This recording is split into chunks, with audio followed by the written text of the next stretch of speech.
He's been called everything from a racist to a liar to a would-be killer. Well, now a North Idaho attorney is making one last plea to save himself from spending the rest of his life in prison. Edgar Steele could get 50 years for hiring someone to kill his wife last summer.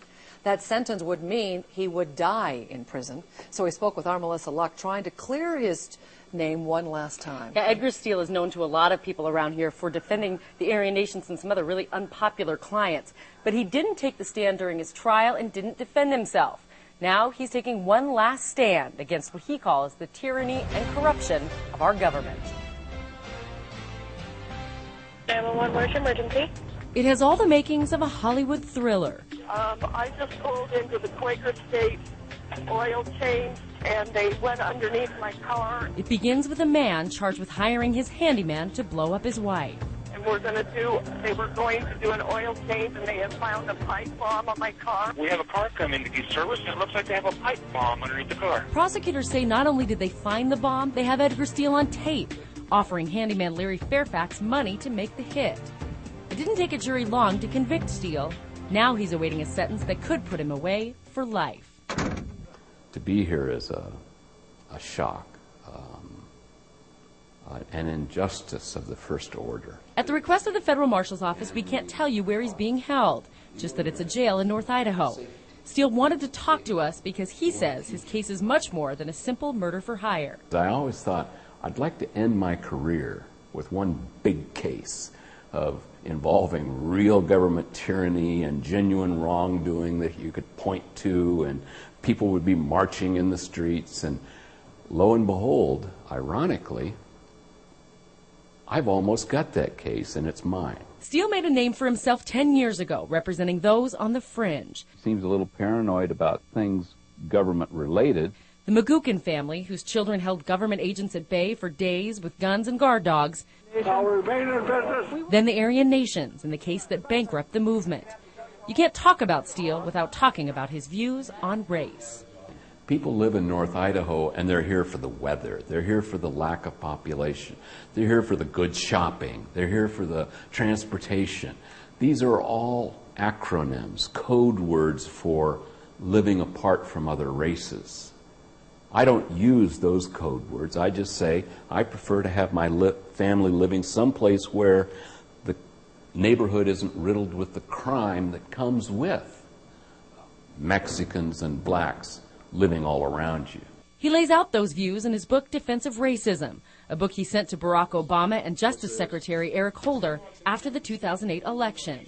Holder had complained that we needed to have this dialogue in America about race.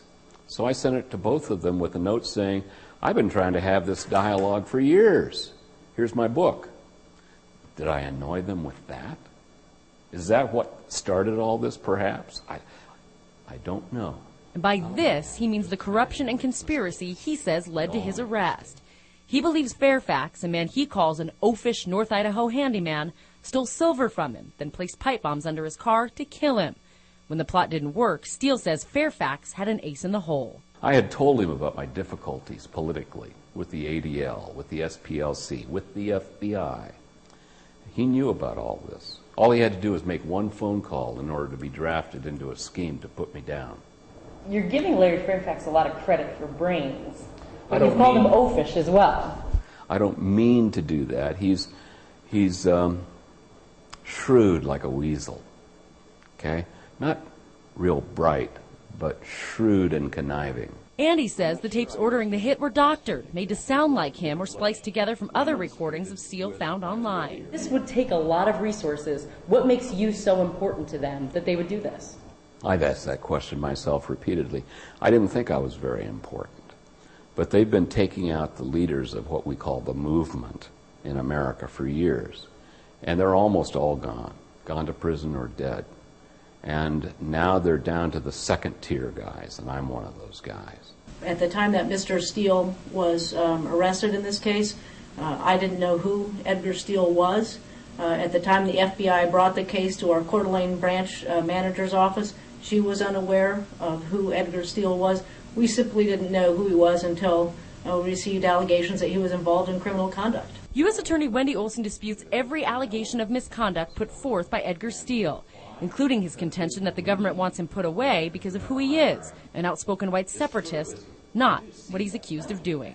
Here we got a case with no victim, no damage, and we've got a confessed perp serving his time in jail, and they want to lay 60 years on me. What's wrong with that picture? There's something else going on. He was attempting, according to the evidence that was introduced at trial and the jury's verdict, to find someone to kill his wife. We will always treat those crimes seriously. We have treated murder for hire cases seriously in this district throughout the time I've been with the U.S. Attorney's Office. And what about his wife? Steele still wears his wedding ring and talks to Cindy every day. He says her loyalty proves he'd never want her dead. My wife is a sweetheart, a heart of gold. Every time I see her, my heart leaps up. She's my buddy, my partner, my lover, my co-worker.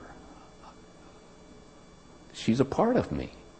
I can't imagine life without her. But that's a reality he may need to get used to. At my age, 10 years in prison is a death sentence. It doesn't matter what they give me. It's all, hell, give me 1,000 years, Judge. Put me in the Guinness Book of World Records. It doesn't matter to me. Steele says he's not sure how far up the government corruption goes, just that it's time America knew what he's been warning about for years. He points to the Occupy Wall Street movement as citizens rising up to take back their country. He's asked a judge to give him a new trial and says he can win, with new prosecutors, a new defense lawyer, and a new judge. Do you think the judge is corrupt in this case? I can't say that. I mean, I'm not allowed to say that. It would literally be illegal for me to say that. He's certainly been guilty of several cases of judicial misconduct. And remember what Steele said about ending his career with that one big case? I asked him, is he turning a simple criminal matter into something much bigger? Steele says he doesn't have to. The government already has. Why would they come after me? They go after people all the time. You just don't believe it. You think, my government wouldn't do that. My government wouldn't hurt my fellow citizens. Wrong. And Edgar Steele's attorneys have asked the U.S. Supreme Court to intervene, saying his rights were violated when federal agents listened in on his phone calls, then used it against him at trial. They've asked to have his sentencing put on hold until the justices consider it. That request just yesterday was denied, so he will be sentenced next Wednesday in Coeur d'Alene. Oh, great story, compelling interview. And to this day, his wife Cindy still supports him. That's right. Even just after my 5 o'clock preview of the story, I got an email from Cindy Steele. It's extensive. We're going to put it all on our website. She says, when they wrongly sentenced my husband, they are wrongly sentencing me and depriving me of the rest of my life with my husband, destroying a family that was happy, solid, and loving before his wrongful arrest. We are going to be accused of splicing this interview to make it look a certain way. Because of that, we have put the entire interview on our website. You can watch it. That's at KXLY.com. All right, Melissa. Thanks so much.